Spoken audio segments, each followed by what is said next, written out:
ये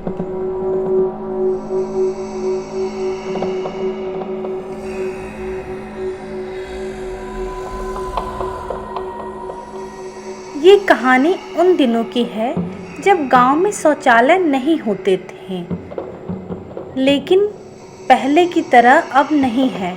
अब हर गांव में शौचालय होते हैं। गांव में रहने वाले लोगों को शौच के लिए खेतों में जाना पड़ता था।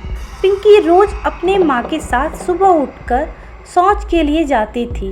एक रात की बात है, पिंकी की आंख अचानक खुली। पिंकी ने देखा कि माँ बिस्तर पर नहीं है। पिंकी ने समझा कि माँ शौच के लिए चली गई है। वह उठी और खुद भी जंगल की ओर चल पड़ी। उसने सीढ़ियों से उतरते हुए घड़ी में समय देखा तो घड़ी में 5 बज रहे थे।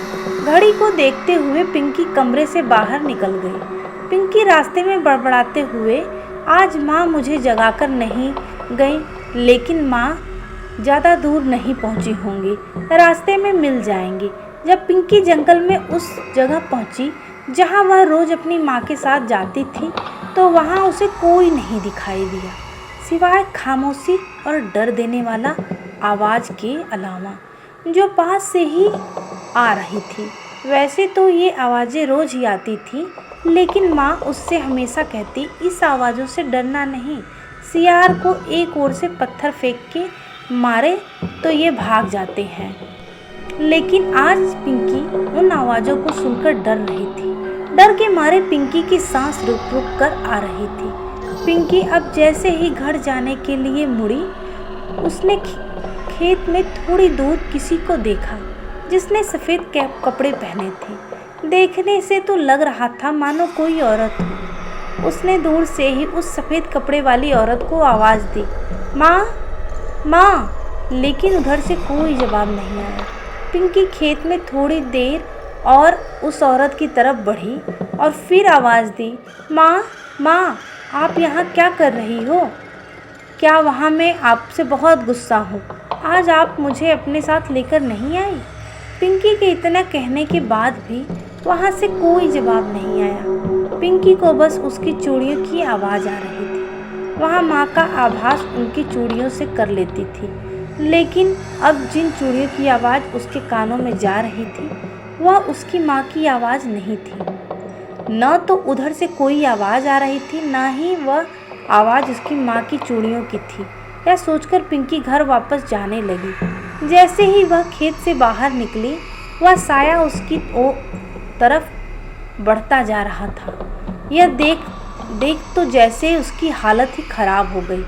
अब वह घर की तरफ भागने लगी। भागते भागते उसने पीछे मुड़कर देखा तो वह साया अब भी उसका पीछा कर रहा था। जैसे तैसे पिंकी अपने आप को संभालते हुए घर पहुंची। माँ ने देखा ये लड़की ऐसे भागते हुए क्यों आ रही है। पिंकी से माँ ने कहा, क्या बात है बेटा, ऐसे क्यों भाग रही हो? तब पिंकी ने हाँफते हुए कहा, माँ, वो औरत। कौन औरत बेटा? क्या हुआ? आओ बैठो, पहले सांस लो, तब आराम से बताना क्या बात है। थोड़ी देर बाद सांस लेने के बाद पानी पीकर पिंकी ने माँ को बताया, माँ आज जंगल नहीं गई।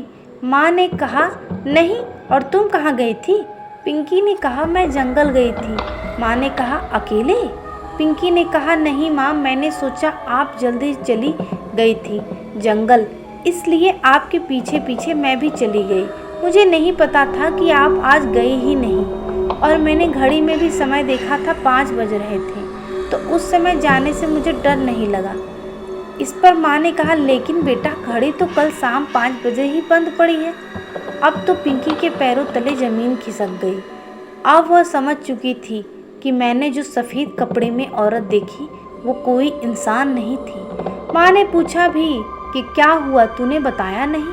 तब पिंकी राहत की सांस लेकर चुप हो गई और बोली, माँ से बोली, कोई बात नहीं, मैं बस थोड़ा डर गई थी और कुछ नहीं। आज तक पिंकी उस हादसे को भूल नहीं पाई और शायद कभी भूल भी ना पाए।